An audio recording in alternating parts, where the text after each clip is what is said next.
Hello again. My name is Claire, and I'm still quarantined and still baking.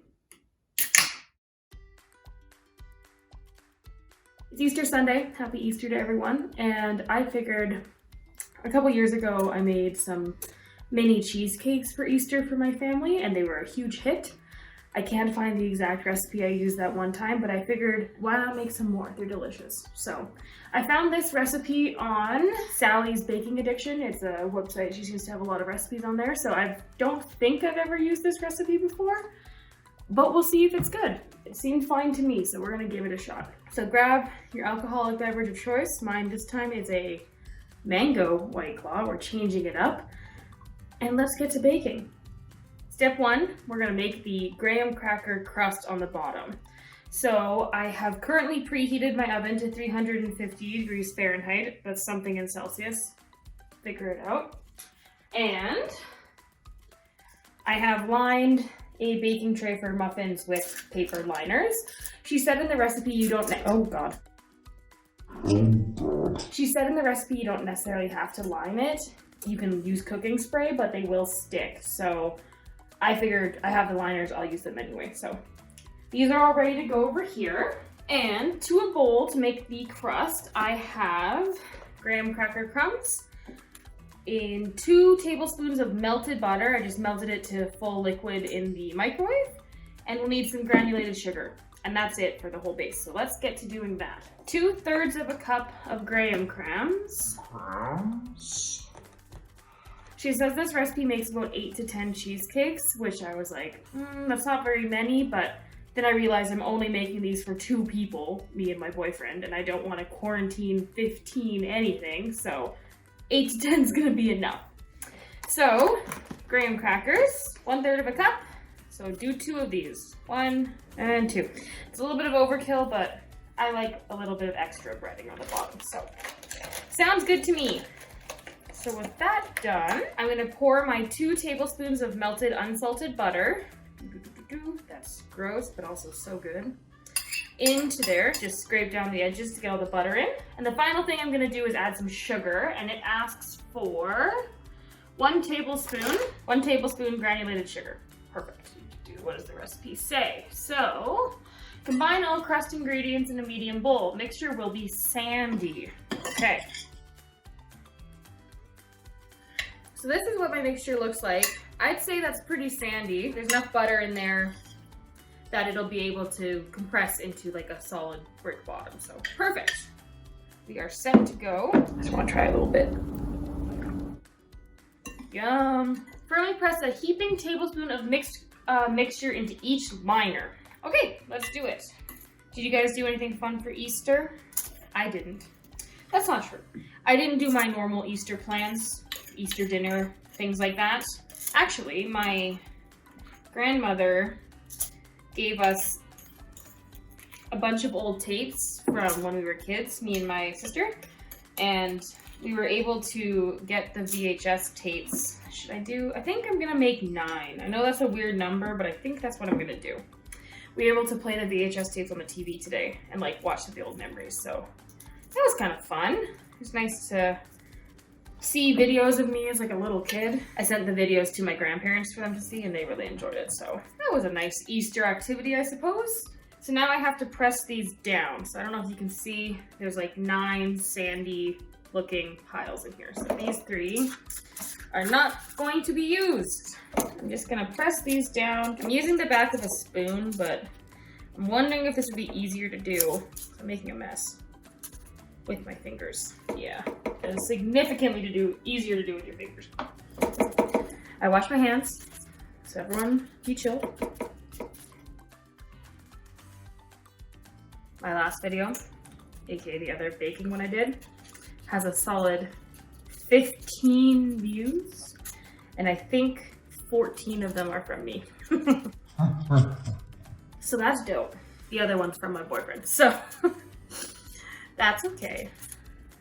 It's all about enjoying the stuff you're doing. I'm not making these to be famous. I just enjoy baking, and I have nothing better to do right now, literally, than, you know, mess around with setting up footage for filming and I'm already gonna be baking, as I said, I really like baking. It's a pastime of mine I've had since I was like a little kid.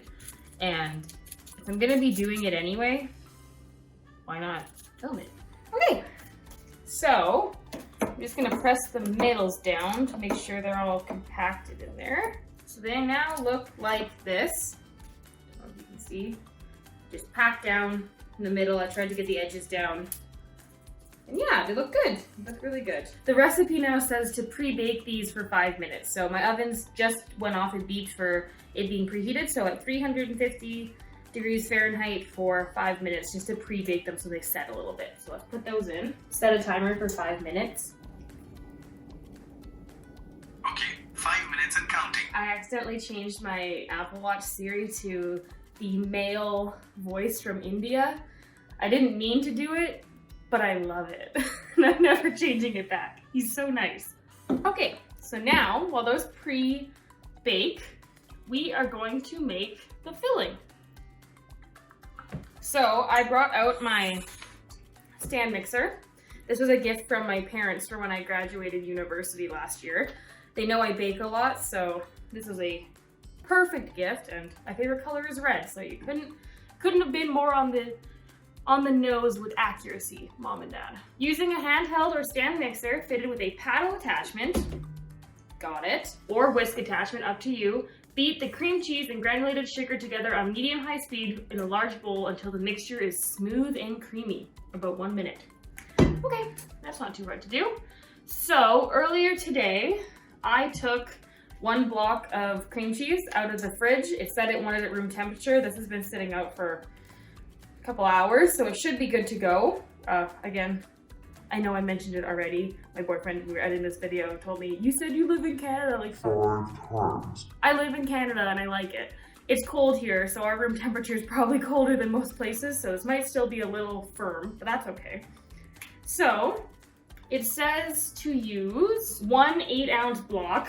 I don't know how much ounces is, but it comes out to 226 grams. This is 250. I'm gonna leave the extra 25 grams in there. That's fine by me. Gonna plop this boy in there. Why are these so difficult? I heard, I don't know who told me this, that you're supposed to make cheesecake with block cream cheese, not the ones that come in those like tubs that you put on your bagels. I think they're the same product, but I guess the one that come in the tub is kind of like more for spreading, so it's like softer. I don't know. I don't really buy these brick versions of cream cheese. I don't really buy cream cheese all that often anyway. I don't eat a lot of bagels. Okay, so 1 brick in there, and then 1/4 cup of granulated sugar.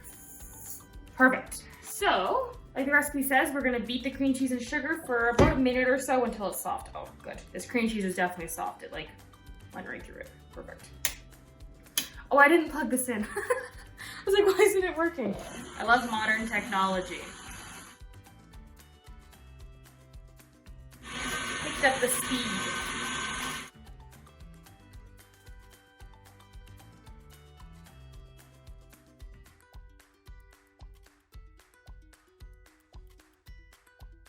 I just took the shells out of the oven. They just pre-baked for 5 minutes. I think it just helps firm them and keep them in one like place so they don't fall apart later, but I'm gonna let these just cool on top of the stove. Back to beating this. I'm gonna scrape down the sides. I stopped it to take the stuff out of the oven. Scrape down the edges here. Let it go in. Can't really show you what it looks like inside, but it literally just looks like cream cheese because that's basically what it is. So, there you go. More beating.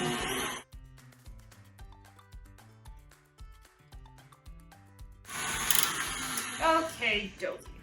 So this is what the inside of my bowl looks like. It's very thick, so that's nice. It's not gonna fall. My cream cheese is nice and soft, so you can see it's really stuck in there. So you gotta make sure your cream cheese is soft, otherwise it'd be really lumpy and that's not good. So, looking good.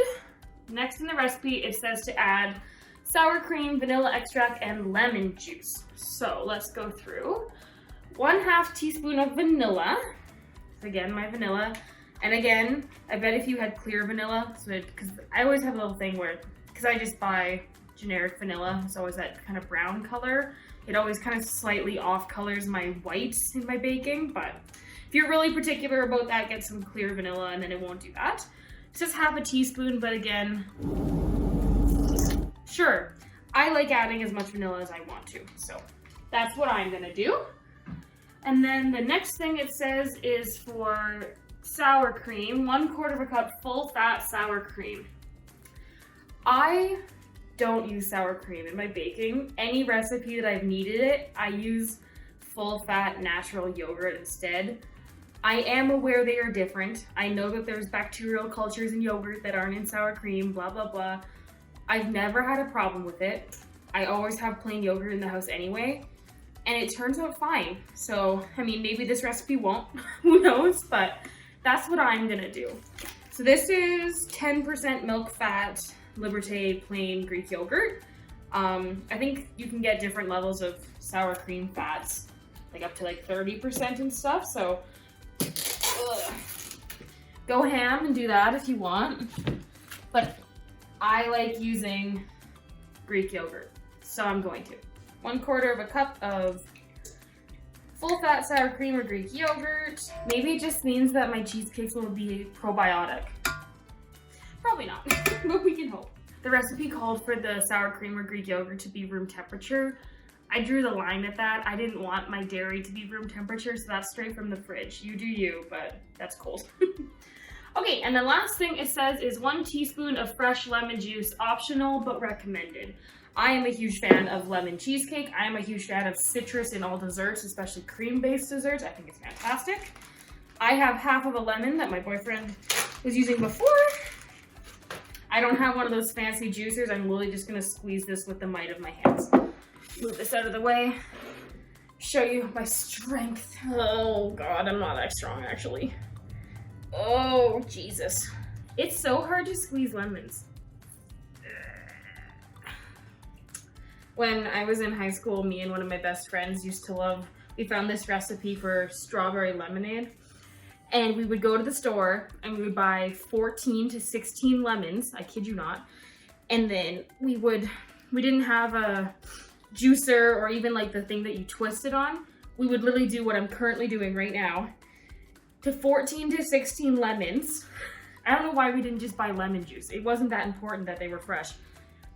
But this is what we did for like half an hour just to get 1 drink each of fresh lemonade. We didn't put alcohol in it or anything. We just really wanted some high quality fresh lemonade. 1 teaspoon, excellent. The rest of this I'm gonna save for a later date. Probably put it into a drink later. Okay, so I'm gonna scrape down the sides of the bowl now that everything's in there. Get that off of there. Okay, yum.